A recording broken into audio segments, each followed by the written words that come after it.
अस्सलाम वालेकुम। कैसे मेरे बहन भाई खैरियत से? अल्हम्दुलिल्लाह जी, हम भी खैरियत से। आप सबको बहुत बहुत ईद ज़ुहा मुबारक हो।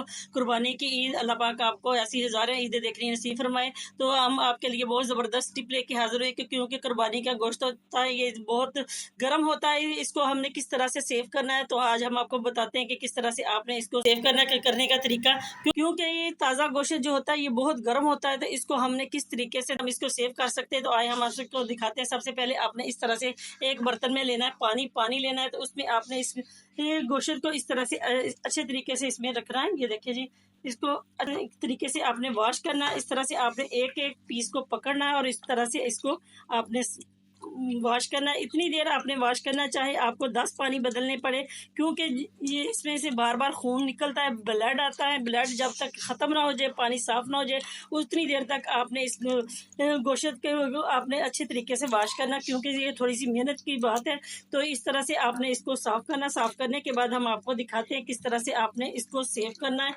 तो हमारे साथ रहिएगा, बिना स्किप किए मेरी वीडियो को एंड तक ज़रूर देखें। अगर आप लोगों से मेरी बार बार इल्तिजा होती है कि मेरे चैनल को ज़्यादा से ज़्यादा सब्सक्राइब करें, लाइक करें, शेयर करें, कमेंट में बताया करें कि आपको हमारी कौन सी टिप्स अच्छी लगती है। तो ये देखें, जिस तरह से मैंने सारे गोश्त के पीसेस को अच्छे तरीके से वॉश कर लिया। अब हम आपको दिखाते हैं इसको हमने किस तरह से निकालना है। तो ये देखें जी, मैंने 2-3 बारी पानी डालकर इसको अच्छे तरीके से वॉश किया। अब भी इसका जो कलर है वो थोड़ा-थोड़ा रेड है, लेकिन ये आपने उतनी देर दो इसको वॉश करना है अच्छे तरीके से। आपने नल के नीचे रख के, टूटी के नीचे, जितनी देर तक इसमें से ब्लड नहीं निकल जाए, ख़त्म ना हो जाए। तो ये देखें, इस तरह से हमारा गोश्त कुछ इस कलर का हो गया। तो आपने भी इसी तरह से करना। और आपने सबसे पहले करना क्या, क्योंकि आप डायरेक्ट इसको नहीं फ्रिज में रख सकते ताज़े गोश्त को, क्योंकि ये हीट बहुत गर्म होता है, इसमें हीट होती है, तो इतनी जल्दी ये ठंडा नहीं होता। तो सबसे पहले आपने करना क्या, इस तरह से आपने कोई भी टोकरी ले लेनी, इसमें आपने इस गोश्त को निकाल कर इस तरह से पंखे के नीचे तकरीबन आधा घंटे के लिए रखना है, ताकि ये इसमें अच्छी तरीके से ये खुश्क हो जाए, इसमें पानी का ज़रा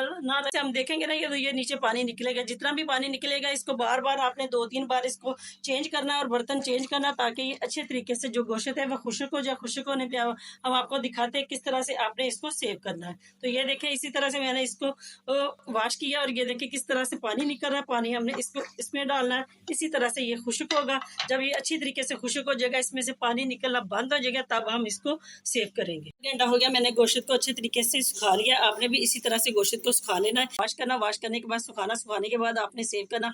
अब हम आपको दिखाते हैं इस तरह से किस तरह से आपने कोई भी पॉलीथीन बैग ले लेना है। इस तरह से आपने इसमें जितने आपने पकाना हो उतने आपने इसके हिस्से कर लेना है। एक एक पैकेट उतना बना लेना कि जितना आपने एक बार पकाना है। 2 बनते हैं, 3 बनते हैं या 4 बनते हैं, इसी तरह आपने बनाना और उसको इस तरह को अपने फ्रीज में रख देना, ताकि जब आपने ये जितना पकाना हो एक पैकेट निकालें और इसको पका लें, तो आपको ये परेशानी ना हो। ये देखें जी, इस तरह से आपका गोश्त जो देखें जी, इस तरह से मैंने पैकेट बना लिया, क्योंकि कुर्बानी का गोश्त बहुत ज़्यादा होता है। ये मैंने वीडियो के लिए थोड़ा सा आपको दिखाया। तो इसी तरह से आपने इनके गोश्त को डायरेक्ट नहीं फ्रिज में रख देना, क्योंकि बहुत ज़्यादा गर्म होता है, हीट मारता है। डायरेक्ट गोश्त आप रखें कुर्बानी का, तो इस तरह से आप इसको ठंडा करके वॉश करके इसको रखेंगे, तो बहुत जल्दी इसमें बर्फ़ भी जमेगी। ये बहुत जल्दी ये ठंडा होगा और आपके लिए देर पार होगा इस्तेमाल करने के लिए। अगर आपको मेरी ये वाली टिप्स पसंद आई तो लाइक करें, शेयर करें, मेरे चैनल को ज़्यादा से ज़्यादा सब्सक्राइब। तो नेक्स्ट टिप भी मेरी गोश्त को लेके इस तरह से, क्योंकि बड़े-बड़े गोश्त में बैक्टीरिया बन जाता है, जरासीम बन जाते हैं, तो इस तरह से बच्चे जो है वो खाते नहीं, कहते स्मेल आती। तो आपने इसको किस तरह से फ्रिज में से निकाल के इसको दोबारा किस तरह से आपने इसको वॉश करना है और इस्तेमाल में लाना है, ताकि आपके बच्चे जो नहीं भी गोश्त खाते वो भी खाना शुरू कर दें। तो इस तरह से आपने लेना, आटा लेना है, आपने जो भी इस्तेमाल घर में करते हैं, थैले का या चाहे चक्की का, तो मेरा तो चक्की का, इस तरह से आपने वो लेना है। इसमें आपने आधा कप डालना है वाइट विनीगर का। इसको आपने अच्छे तरीके से, ये देखिए, इस तरह से इसको हल्का लेना, थोड़ा सा इसको आपने पतला रखना। इससे हमने इसको गोश्त को अच्छे तरीके से वॉश करना है। हमारे साथ रहिए, ना स्किप कीजिए, वीडियो को एंड तक जरूर देखें। ये देखें जी, सारा ही डाल जाना है इसमें पानी, सॉरी वाइट विनीगर। इस तरह से हमने इसको डाल दिया। ये देखें, इसको हम अच्छे तरीके से फेंट रहे हैं, ताकि इसका एक लेप सा बन जाए। ये देखें जी, बन गया, एक लेप बन गया। इसको इसको हम डालेंगे इसमें, अपने गोश्त में। इसको हम इस तरह से डालेंगे, इसको अच्छे तरीके से हम इसके ऊपर अप्लाई करेंगे। ये देखें, इस तरह से आपने इसको इसमें अच्छे तरीके से अप्लाई करना है। ये देखें कि इस तरह से आपने इसको मल लेना है अपने हाथों की मदद से। ये देखें, इसको सारे को इस तरह से, तो इसको आपने तकरीबन 5-10 मिनट के लिए इसी तरह से आपने इसको छोड़ देना डाल कर। तो 10 मिनट के बाद आपने इसको वॉश करना। वॉश करने के बाद इसको इस्तेमाल में लाना, तो हमारे साथ रहिएगा, देखिएगा किस तरह से हमने मिनट के लिए रखते हैं, फिर आपको दोबारा दिखाते हैं किस तरह से हमने इसको वॉश करना और इस्तेमाल करना। ये देखें जी 10 मिनट हो गए, हमने इसको आटा और इसको विनीगर लगा कर रखा हुआ था इस तरह से। अब हम इसको अच्छे तरीके से वॉश करेंगे। आप तो इसको नल के नीचे रख के इसको वॉश करें, ताकि खुले पानी से मैं आपको वीडियो दिखाने के लिए इस तरह से इसको वॉश करूँगी। ये देखें जी इस तरह से, क्योंकि ये इसमें स्मेल होती है, स्मेल इसकी जो ख़त्म हो जाएगी तो हम आपको दिखाते हैं किस तरह से ये केली के लिए हमारी बोटी इतनी अच्छे तरीके से साफ़ हो जाएगी। अब हम इसको इस पानी में डालेंगे ताकि आपको नज़र आए कि किस तरह से हमने ये वॉश करना है। तो ये देखिए जी इस तरह से आपने इसको 2-3 पानी में धोने हैं इसको अच्छे तरीके से, ताकि इसमें से जो बैक्टीरिया वगैरह वो ख़त्म हो जाए और ये इस काबिल हो जाए कि हम इसको पका सकें, और जो बच्चे हमारे नहीं भी गोश्त खाते हैं ना वो भी खाने लगेंगे। आप एक बार ये वाली तरीका आजमा कर देखें सी, आपको इसका रिज़ल्ट 100% मिलेगा। अगर आपको पसंद आए तो लाइक ज़रूर करें। तो फिर हम आपको दिखाते हैं कि इस तरह से करने के बाद आपने इसको किस तरह से सेव करना है। ये देखें जी मैंने इसको अच्छे तरीके से खुले पानी से वॉश किया, और इस गोश्त का कलर देखें जी इसमें से बिल्कुल ब्लैक नहीं आ रहा, अब बिल्कुल ये वाइट हो गया, इसमें से कोई स्मेल नहीं आ रही। तो आप इसको किस तरह से सेव कर सकती हो। अगर आपने दोबारा कौरमा वगैरह के लिए बनाना है, कोई अपने बिरयानी वगैरह पुलाव वगैरह के लिए बनाना है, तो आप इसको किस तरह से रख सकते हैं। तो आए हम आपको दिखाते हैं। आपने पहले सबसे पहले फ्राई पैन लेना, उसको अच्छी तरीके से वॉश कर लेना। इसी तरह से आपने इसको चूल्हे पे रखना था, हल्का सा इसको गर्म करना, क्योंकि इसमें आपने बिल्कुल ऑयल वगैरह कुछ नहीं डालना। तो इस तरह से आपने करना क्या जी, ये जो हमने गोश्त को वॉश किया हुआ है ना, इसको आपने इस तरह से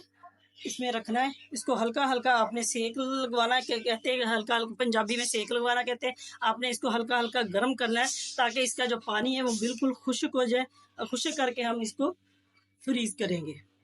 तो इस तरह से आपने ये देखिए जी, हम आपको दिखा रहे हैं किस तरह से आपने इसका पानी खुश्क करना है। आपने हल्की हल्की ये देखिए इसकी चेंजिंग आ रही है, इसके कलर में फ़र्क पड़ रहा है। और ये देखिए इस तरह से आपने इसका साइड जो है वो चेंज कर रही है, और इसी तरह से आपने इसको 5 से 7 मिनट इस तरह से आपने इसको गर्म करना। तो ये देखिए जी इस तरह से गोश्त ने ना जो पानी छोड़ना शुरू कर दिया, इस पानी को हमने खुश्क करना है। तकरीबन 5 से 7 मिनट लगेंगे इसको खुश्क होने में। खुश्क होगा तो हम आपको दिखाते हैं किस तरह से हमने इस गोश्त को सेव करना। हमारे साथ रहिएगा। रखा था वो बिल्कुल इसमें से पानी खुश्क हो गया, थोड़ा थोड़ा इसको बिल्कुल रेड भी होना शुरू हो गया। तो इसकी कोई बात नहीं, कोई ख़राब नहीं होता, रेड हो जाएगा। तो इस तरह से हमने इसका चूल्हा बंद कर देना। इसको हम ठंडा होने के लिए रखते हैं, फिर आपको दिखाते हैं 10 मिनट के बाद आपने इस गोश्त को किस तरह से सेव करना। ये देखें जी इस तरह से हमने गोश्त सुखाया था चूल्हे पे। तो ये देखिए इस तरह से ये ठंडा हो गया। ठंडा होने के बाद हमने इसको करना क्या, इस तरह से हमने पॉलीथीन बैग ले लेना, इसमें हमने गोश्त को इस तरह से रख लेना, क्योंकि आपने इस तरह से बना बना के पैकेट रखेंगे तो जब आप इसको निकालेंगे आपको बहुत जल्दी होती है। कोई मेहमान आ जाता है, गेस्ट आ जाता है, तो आपने कौरमा बनाना, आपने बिरयानी बनानी, आपने पुलाव बनाना, तो इस तरह से आप छोटी सी स्लिप ले लें, उस पर आप लिख दें कौरमा बिरयानी, जो जिस चीज़ के लिए आपने गोश्त को इस तरह तैयार करके रखना है। तो इस तरह से आप इसको रखेंगे तो आपका गोश्त आपको बर वक्त भी मिलेगा, और आपको थोड़ी मेहनत करनी पड़ेगी। तो इस तरह से आप इसको सेव भी कर सकती है, और ये बहुत ज़्यादा बेस्ट तरीका है। उम्मीद है कि ये वाली टिप्स आपके लिए बहुत ज़्यादा फ़ायदेमंद है। मेरे कौन कौन मेरी बहन इस टिप को फॉलो करती है ये भी हमें बताएं। उम्मीद है कि ये वाली टिप्स आपके लिए बहुत बेस्ट है ईद के दिनों में। अगर आपको पसंद है तो लाइक ज़रूर करें।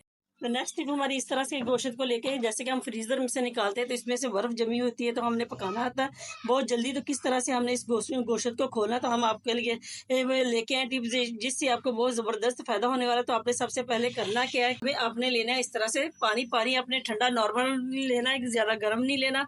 जो पंप चलता है आपका तो ताज़ा पानी वो ही आपने लेना है। उसमें आपने डालना है 2 चम्मच आपने नमक के डालने हैं भर कर। इस तरह से आपने डाल देना ये वाला गोश्त। ये देखिए इस तरह से आपने डालना, इसको तकरीबन आपने 5-7 मिनट के लिए इसी तरह से आपने इसको डाल के रख देना। फिर हम आपको दिखाते हैं 5 मिनट के बाद किस तरह से हमारा गोश्त है वो कितनी जल्दी से वो खुल जाएगी। जी 10 मिनट हो गए, हमने गोश्त को भिगो के रखा होता है। ये देखिए कितनी आसानी से, ये देखें बर्फ़ जमी हुई थी और इतनी आसानी से ये हमारा जो गोश्त है वो देखें बिल्कुल खुल गया है। इसी तरह से आपने इसको तो खोल लेना जल्दी से। ये देखिए कितनी जल्दी खुल गया, और आप आपके लिए पकाने के काबिल हो गया। तो आपने इन गोश्त को अच्छी तरीके से वॉश कर, जिसमें बर्फ़ जमी हुई थी, आप भी ईद पे इसी तरह के तरीके से ईद का रखा हुआ गोश्त दो फ्रिज में से निकालते हैं, उसमें बर्फ़ जमी होती है। तो ये वाली तरीका इस्तेमाल करें और अपना गोश्त और परेशानी से बचे और गोश्त आप पकाएं। और ये देखें कितनी जल्दी से ये हमारा गोश्त खुल रहा है। ये देखें केली बोटी हो गई है। तो इसी तरह अब आप इस टिप को ज़रूर फॉलो। तो नेक्स्ट टिप हमारी इस तरह की बोतलों को, इस तरह की बोतलें जो होती है वो बिल्कुल ना आप फेंका करें ना उनको ज़ाया करें।